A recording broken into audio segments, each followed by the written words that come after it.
ভাবি বলতেছে তোমাকে কি করে নিবে, সজীব তো এখন ওইখানকার ওনার না, মালিক তো হচ্ছে সাথী। আপনি সজীবের ওয়াইফকে সামনে আনেন, উনি তো ধর্ম মানে, আমি ওনার সামনে কোরআন শরীফ ধরাবো যে এই কথাটা কতটা মিথ্যা। যদি মিথ্যা হয় আমি নাকে খত দিয়ে মিডিয়া থেকে চলে যাব। সজীবের সাথে ঘনিষ্ঠ না হলে নাকি মেয়েরা কাজ পায় না, এই চাঞ্চল্যময় অভিযোগ এনেছেন অদিতা তিথি। আর বলেছেন এই কথা নাকি বলেছেন অভিনেত্রী সাইলা সাথী নিজেই। কিন্তু প্রশ্ন হচ্ছে এটা কতটা সত্যি নাকি পুরোটাই প্র্যাঙ্কিং কন্টেন্টের নাটক। পুরো ভিডিও জুড়ে আমি থাকছি আপনাদের সাথে আকাশ। চ্যানেলে নতুন হলে চ্যানেলটি সাবস্ক্রাইব করে পাশে থাকুন। কিছু বলছি সাথে সাথে নাকি তোমার সম্পর্ক, এটা কি আদৌ সত্য? আর সে আমার উপর রেগে যায়।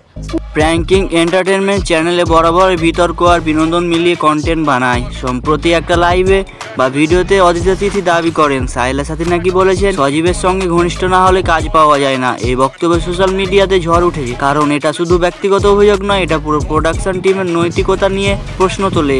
ওনারটা আসলে এক্স্যাক্টলি কে এটা আমি সত্যিই জানি না।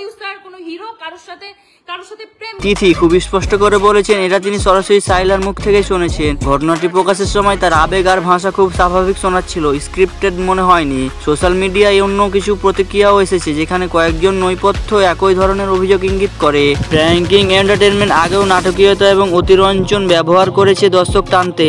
সরাসরি প্রমাণ বা ভিডিও অডিও ফুটেজ নেই যেখানে সাইলা সাথী এই কথা বলেছেন। সাইলা সাথী পরে মুখ খুলে অভিযোগ উড়িয়ে দিয়েছেন এবং বলেছেন এগুলো ভিত্তিহীন এবং ইচ্ছাকৃতভাবে ছড়ানো। আমাদের বিশ্লেষণে এই অভিযোগের ক্ষেত্রে কিছুটা সত্যের ইঙ্গিত আছে। হয়তো ব্যক্তিগত আড্ডায় ভুল ব্যাখ্যা বা ভুল বোঝাবুঝি হয়েছিল, তবে যেভাবে সোশ্যাল মিডিয়াতে উপস্থাপন করা হয়েছে আমার মনে হয় এই কথাগুলো তিল থেকে তাল বানানো হয়েছে।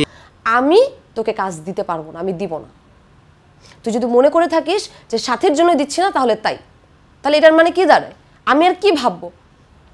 বিনোদনের নামে প্র্যাঙ্ক বা বিতর্ক ঠিক আছে, কিন্তু কারো সুনাম নষ্ট করা মজার ব্যাপার নয়। তিথির অভিযোগ যদি সত্যি হয় তাহলে তদন্ত হওয়া উচিত, আর যদি মিথ্যা হয় তাহলে এটা অন্যের ক্যারিয়ার ধ্বংস করার মতো অপরাধ। আপনারা কি মনে করেন কমেন্টে লিখে জানান, সত্যি নাকি শুধু প্র্যাঙ্কিং এর আরেকটি নাটক?